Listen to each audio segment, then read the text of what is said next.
Roy Suryo menolak menjawab sejumlah pertanyaan yang dianggapnya tidak relevan dengan substansi pemanggilan saat diperiksa penyidik Polda Metro Jaya terkait tudingan ijazah palsu Presiden ke-7 Republik Indonesia Joko Widodo.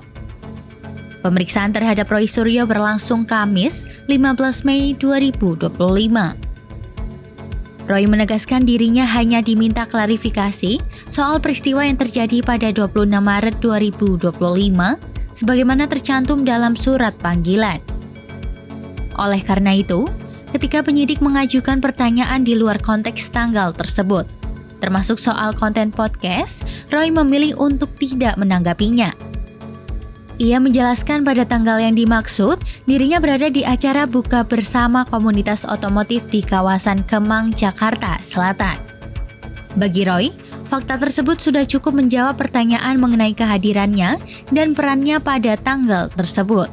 Polda Metro memberikan saya surat undangan untuk peristiwa tanggal 26 Maret tahun 2025. Ya, harusnya itu pertanyaannya. Jadi ketika ada pertanyaan yang lain, ya saya keberatan untuk jawab. Itu hak loh ya, hak warga negara sesuai dengan Undang-Undang Dasar 1945, itu hak yang paling hati untuk kita menyampaikan apakah undangan atau pertanyaan itu sesuai dengan enggak. Ketika pertanyaannya tidak sesuai dengan suratnya, ya kita harus menyatakan keberatan. Saya tidak berhak menjawab tanggal 26 itu apa, nanti saya dikira ST.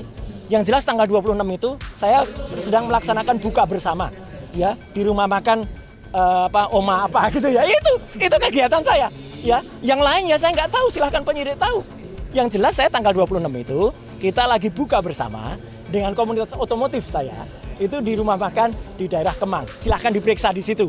Kalau ada CCTV saya cek di situ. Tapi perkara apa yang terjadi, silahkan ditanyakan ke yang lain yang tahu.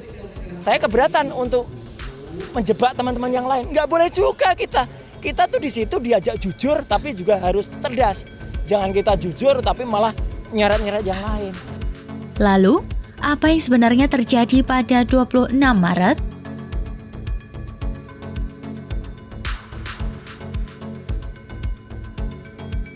Berdasarkan keterangan resmi Polda Metro Jaya, hari itu Presiden ke-7 Republik Indonesia Jokowi mengetahui beredarnya konten di media sosial yang menuduh ijazah sarjananya adalah palsu. Merasa difitnah dan dicemarkan nama baiknya, Jokowi segera memerintahkan ajudan dan kuasa hukum untuk mengumpulkan bukti. Beberapa nama yang disebut dalam laporan termasuk Roy Suryo dan 5 orang lainnya. Berdasarkan laporan yang disampaikan oleh pelapor ataupun korban, maka yang menjadi objek perkara penanganan kasus ini adalah pernyataan yang mengandung fitnah dan pencemaran nama baik melalui media sosial atas tuduhan ijazah palsu S1 milik pelapor, kemudian skripsi, berikut lembar pengesahan. Nah, inilah yang akan didalami ya, tahapan-tahapan itu nanti akan dilakukan. Penyelidik juga akan berkomunikasi dan melakukan pendalaman terhadap beberapa ahli ya, untuk pengambilan keterangan. Jokowi resmi melaporkan kasus ini ke Polda Metro Jaya pada 30 April 2025 untuk diproses secara hukum. Kini, penyidik Subdit Keamanan Negara tengah mendalami peran para terlapor.